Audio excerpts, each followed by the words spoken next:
We'll go live. Awesome.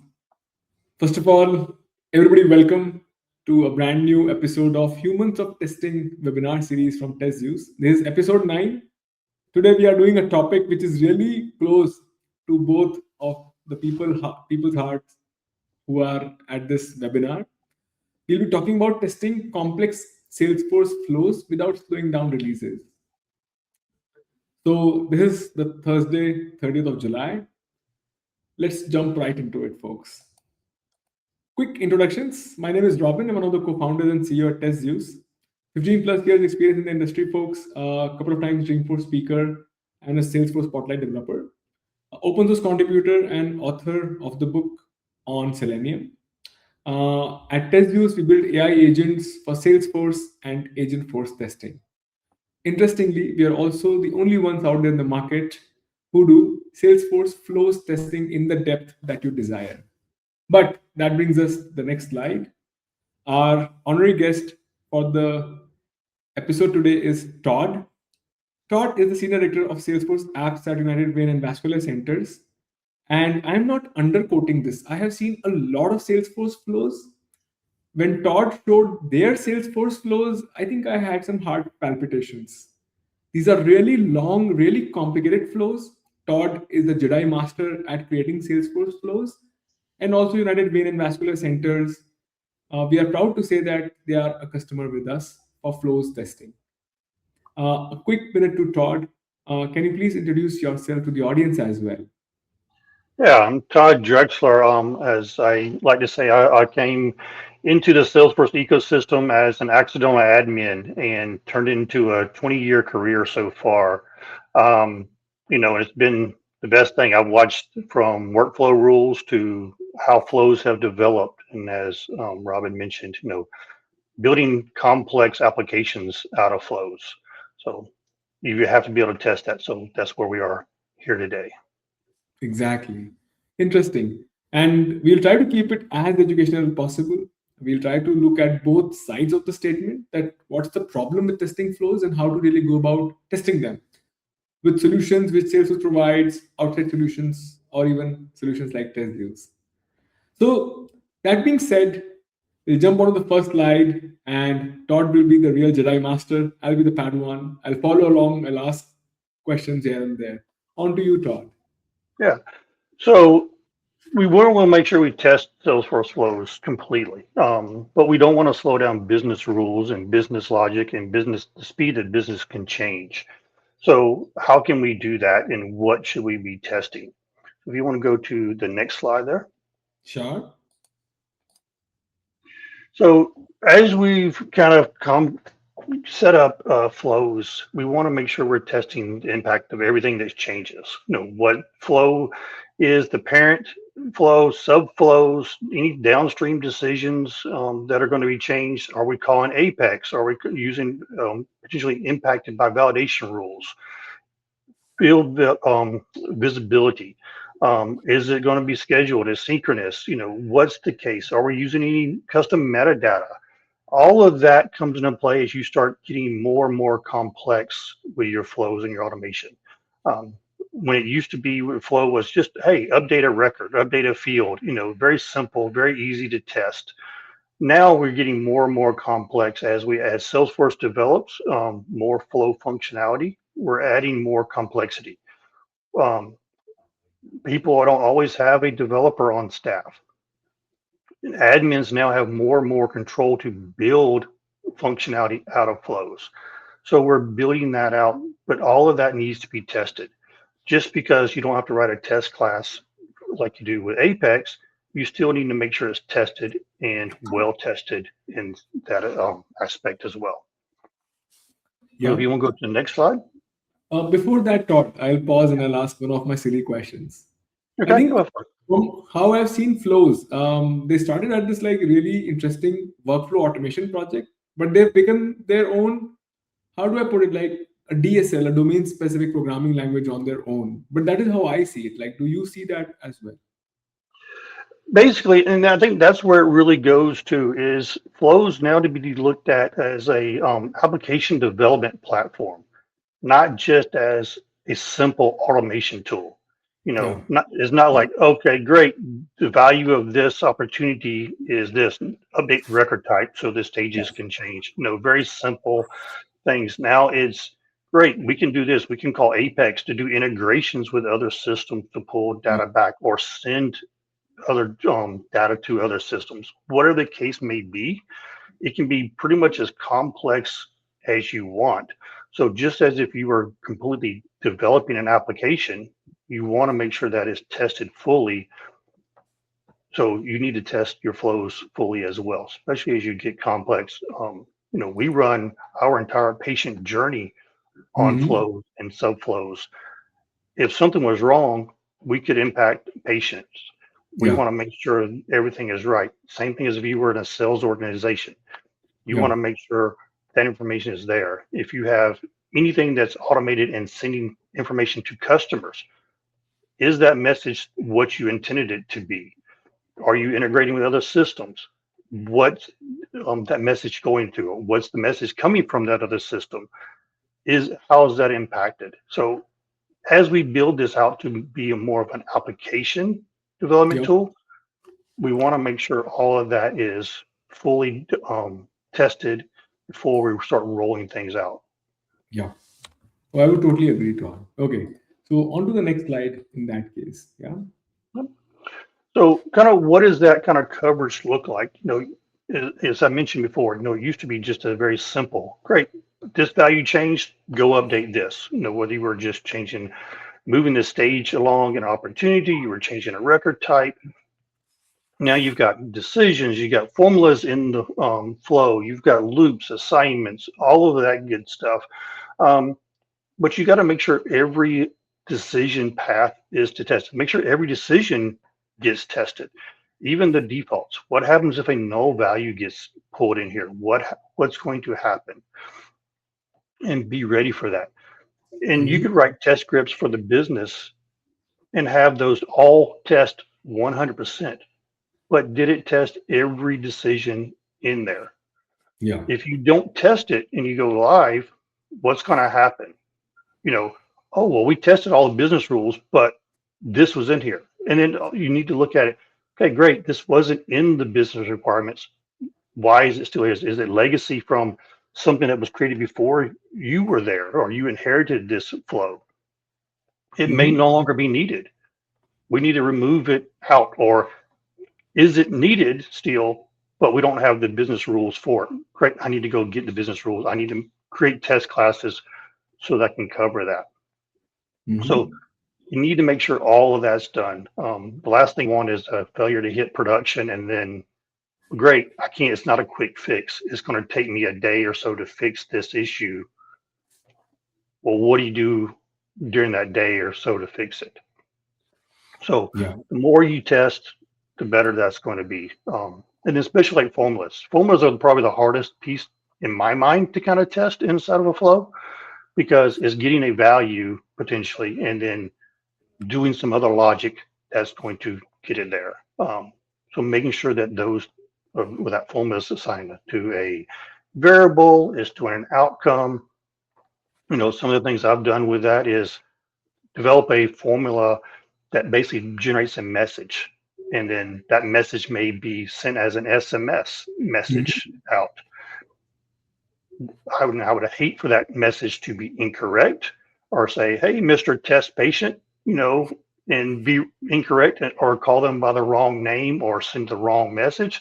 So you want to make sure that all of that information is coming out.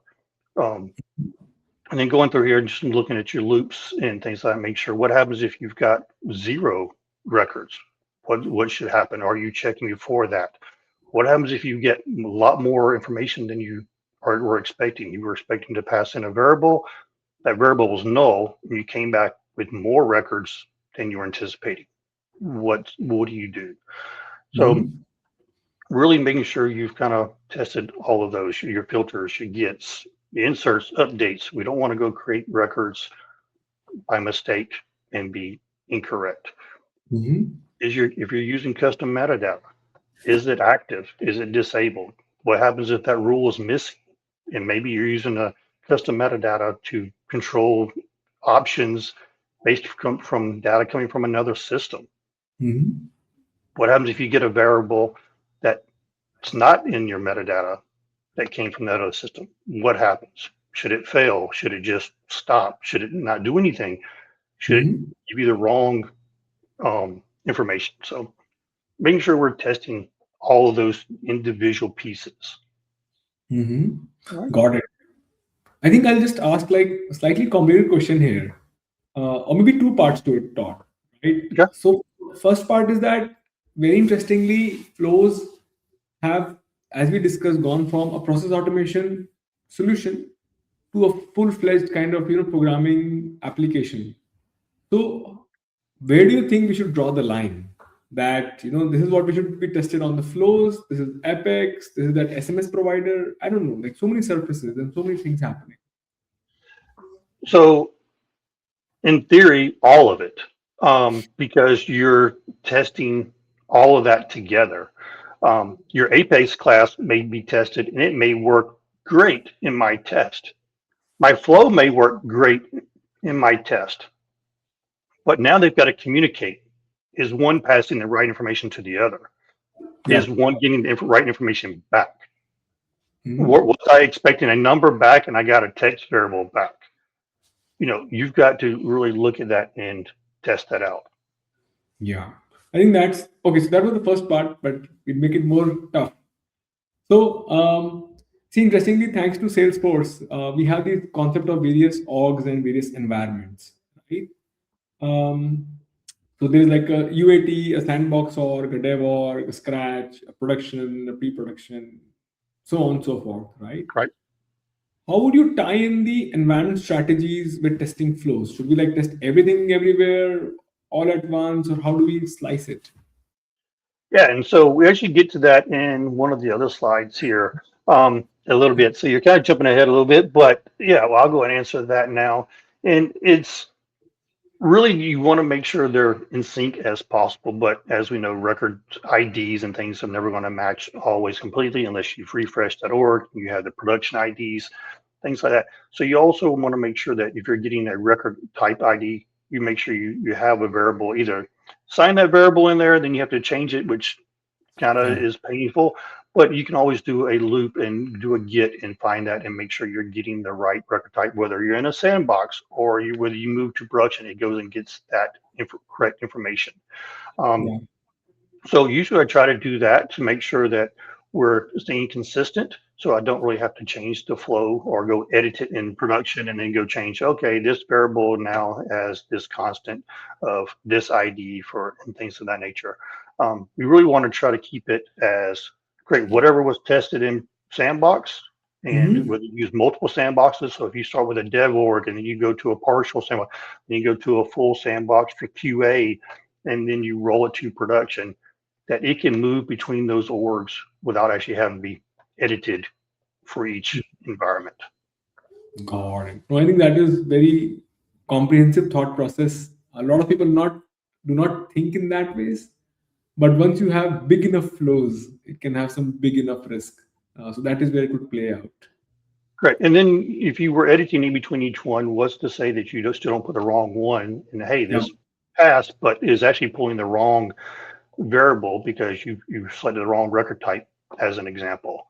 Yeah. So your tests start failing and they send it back. Well, it's because you edited it wrong. So if you can build it to be as automated as possible, you're just going to save yourself headaches all the way through the process. Got it. Makes sense. Okay. I'll move on to the next slide then, in the interest of time. Okay. Yep. And so this is where we kind of get into your other question there is if you create a flow, you need to test it. Create a subflow, test that subflow. Is it doing what you expect to do? Are you getting the outcome? Are you getting the variables passed back that you were wanting to the outputs? And then when you start putting those together, now let's test the parent part of that. Is that going? And that could be that subflow, or that could also be an Apex call out. It could be whatever that piece of it is. Make sure that works. Then test it all together. Make sure everything's going there, because you could be passing one variable to a Mhm. to an Apex class. You could be passing to another subflow. Well, what happens when those variables are mismatched.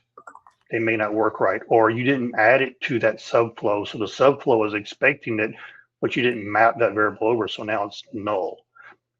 You have all that. So test independently, make sure it does what you want, add them together, and then start checking everything. Make sure your metadata, and make sure they're matching your user stories. Mhm. Um, make sure you're also checking for your nulls, your blank variables, all of those different things together. Yeah, I think that last word is the strongest word, that how all of these work together. That's the main thing. Like they might work really well individually, but we should test flows as a system. So system testing, boundary value analysis, like the classic approaches still apply. You just have to not miss the forest for the trees. 100% agree. And that's the piece. And this is where flows can start being that entire application. Yeah. And with it being subflows, you can reuse that piece in multiple areas across multiple flows, multiple areas of your flow, um, and things of that nature. So you got to make sure wherever that subflow is getting called from, which could be many places, the right variables are being passed to it. You may have a flow that calls an Apex class. Great, it works great here, but now we've got it calling it from another sub when it fails. Why?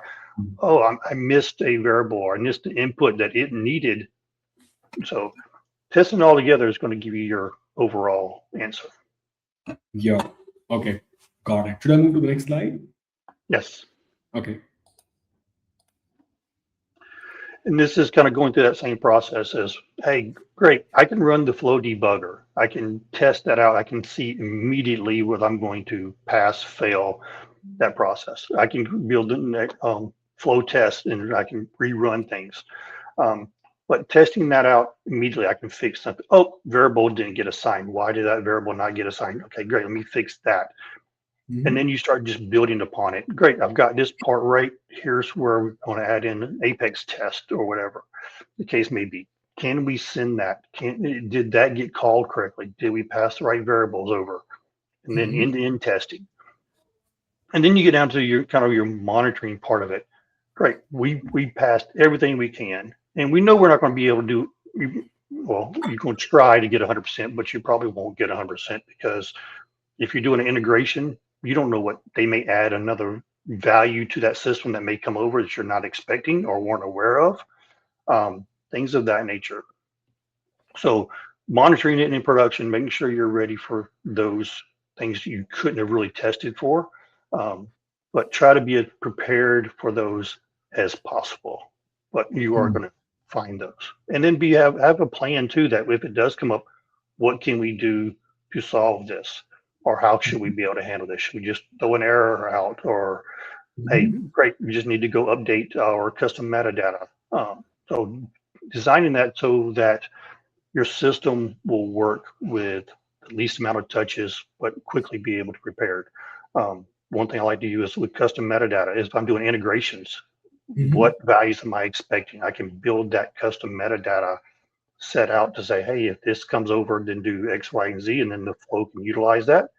Because I can Mhm. update the custom metadata without having to actually touch the actual code or the flow process, Mhm. which makes it very easy to manage. Or hey, if we made something inactive in the other system, I can say, hey, this is inactive from now, or this is now active, and turn Mhm. rules on and off. So Got it. gives you a lot Like, more flexibility. yeah, I think the interesting thing is not just those possibilities, but taking a slight detour, Todd. We've been talking about testing so far. If we don't say AI in one of these webinars, it's not cool. People might get offended. So, uh, I think how do you use, I would be really curious to understand how do you use AI to build some of these flows, and then we'll come to the testing parts as well. Um, so as far as building flows, I tested some of that out. Um, I'm still one of those, I really like the control of building them myself. I Okay. know what it's doing. I have been playing with having AI create some flows just to see what it can do and things of that nature. But where I have implemented AI is how can I create a test script Mm-hmm. that's going to test every decision, Mm-hmm. that's going to ensure every process of my flow is tested? What did I need to do to make sure every formula gets tested? Because I may, as a human, go through and I may miss something, or oh yeah, forgot about that, or hey, what? Make sure that you include something with a null value. Hey, make this variable null. What's going to happen? Yeah. It helps me to do that, and then I can kind of compare that with the business rules. Hey, Yeah. I've got this in here as the AI told me the test class I needed this, but when I go look at the user story of the business rules, I don't have a use case for that. So that I can go back to the business and say, hey, did we miss this business rule? Mm-hmm. Or did I add something incorrectly into the flow? Is this legacy? This no longer needed? But we can have that conversation and make that decision. Um, Yeah. so going from that, and I think that's even makes it using AI and people using AI to build flows Mm-hmm. is even a bigger use case for testing. Did Yeah. AI build it correctly? Did it Yeah. do something that wasn't expected to do, or I didn't tell it to do? Yeah. It just interpreted and built it, and I don't know why it built this, um, Yeah. which is kind of the power of AI, but also the scary part of AI. Mm. Correct. No, I think it reminds me of the Spider-Man quote that with great power comes great responsibility. Exactly, and that's why I've been kind of limited on doing it as well, just because it's interesting, but also I personally I like the control. Yeah. Oh, I would totally agree. It's kind of like Legos. It's you have fun. It's building something and make seeing it come to life. Yeah. It's fun. Oh, very true. Very true, Todd. Okay. Should I move on to the next slide then? Yes, please. Okay. Cool. Yeah, and this is just really the takeaways from everything is basically treat flows as application architecture. That's what we mentioned about. You can do so many things with flows. Make sure you're treating it as an application, not just as a truly automation tool. Now, if you do have flows set up that says, based if this value is this, then update the rectifier, you may not need to go through all this full process. But as you get more complex, you really need to treat it as an application. Treat custom metadata as SQL configuration. Make sure you're doing that. I remember a long time ago, we used to actually go create objects and have to do this. And now we have custom metadata. We can actually do that and control pieces. And the great thing about that is you don't have to touch the code. You don't have values hard coded in there. You don't have, hey, if this is this, then do this all within the code. And you have to update it every single time. But so test that out as well. Make sure that it's there. And then one thing we really didn't really mention here earlier that I should have is make sure you're testing as the users who are going to be running the Mm. automation. Yep. I can test everything as an admin. Everything worked great. I pass it over to the end user. So when Robin goes runs it, it starts failing because you don't have Yeah. access to a field. Correct. You may trip a validation rule. Make sure you're testing as different users as well through all of that. And just kind of repeat is kind of test it individually, make sure it all works. It's easier to test in small pieces. Yeah. You put it all together, it gets more complicated. Now make sure that everything plays nice in the sandbox and works together. Um, Yeah. and there's basically anything you can do to make this repeatable. Um, that's the big key because speed, whether you're building Excel documents, CSVs to create all the records that you need to be able to test. You have errors, great. Blow all them away, load them back in again, or re-update them and update them, set everything back to zero and retry everything again. Yeah. And then the great thing is one reason we're customers. How can I automate this to make this faster? Not everybody has a QA team that's going to say, hey, go do this. Sometimes it falls on a lonely admin. Yeah. You've got to test this. Sometimes you can use end users. They're busy as well. What kind of time do I have to do that? How can I do this faster? So any little thing that you can do, whether, like I said, spreadsheets that load and create all the files for users to test, something you can re-update with whatever data loader you want to use to set everything back, but make sure you've got records that meet all of your criteria whether it be your formulas, whether it be, whatever case may be, that record type, that type of record has this pick list value to make that decision work. Mhm. Make sure you've got all of those kind of built out to make creating them and updating them and resetting back to zero easier and faster.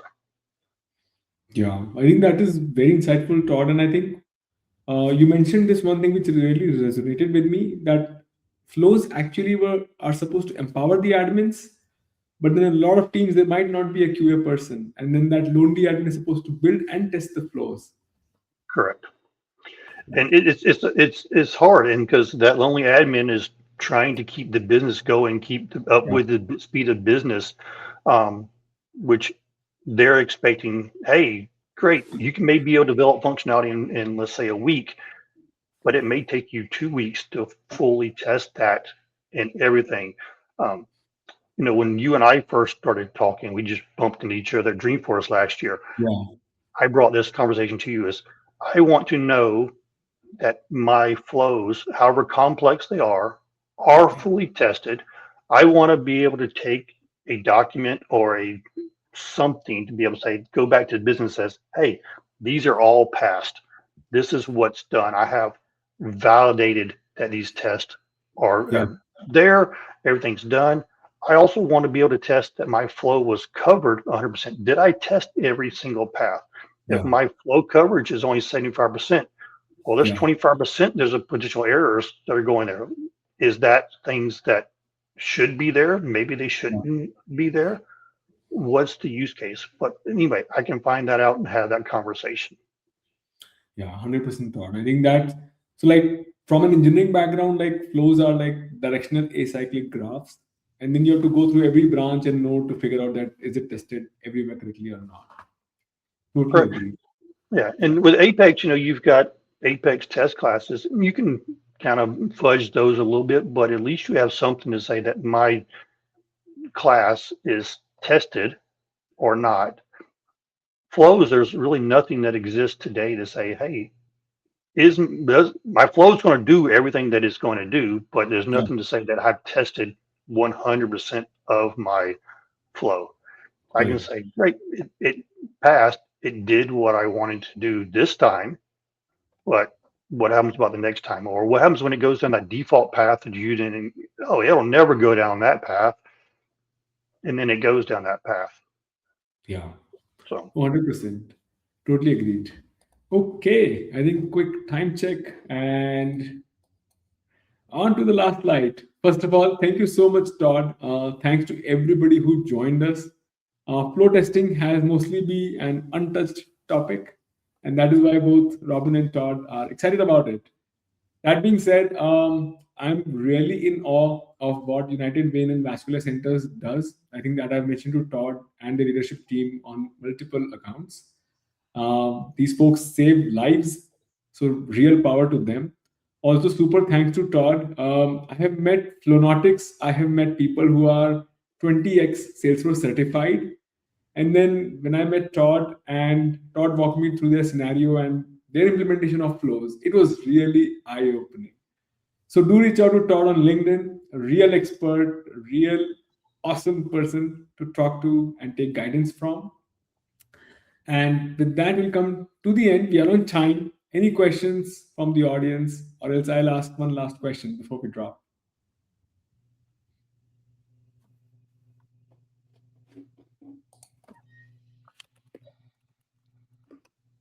Okay. So I think one question which I'll have for Todd is, I think as far as I understand, Salesforce also has some capabilities to debug and test flows. So Todd, if somebody was just starting out today, what should they do?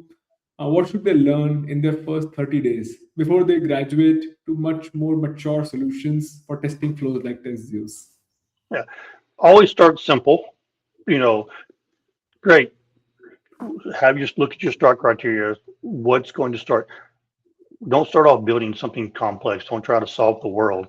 Solve a problem first. Hey, if as an example, this opportunity is $1 million. We need to go through more stages, things like that. Great. Yeah, Case $1 million, have that flow update the record type to have that staging. Did that work? Debug that. Then go through. Great. Can I create a test? Save that as a test script in there so that it can then process that, and I can repeat that process over and over. Make a change to that flow. Add some additional functionality onto it. Run those tests. More debug. Add some more tests, and then just continue to build upon that, not just change the record type. Let's change the field. Let's do this. And great, if it's this, then go create another record, create a task, something very simple. And then you just start compounding and building upon that. Okay, got it. I think I really like that thought process that start simple, go slow, and then just go with the flow. Exactly. Awesome. Love it, Todd. We are bang on time. This QR code, folks, leads you back to TestZeus. Feel free to book time with us. Happy to chat about flows testing anytime. Thank you once again, Todd. Thank you so much for sharing this knowledge with us. Thanks to everybody who joined in now or maybe in the future. And we'll end that on that note. Thank you. Have a nice day or a nice evening. Take care. Bye bye for now. Thank you. Bye.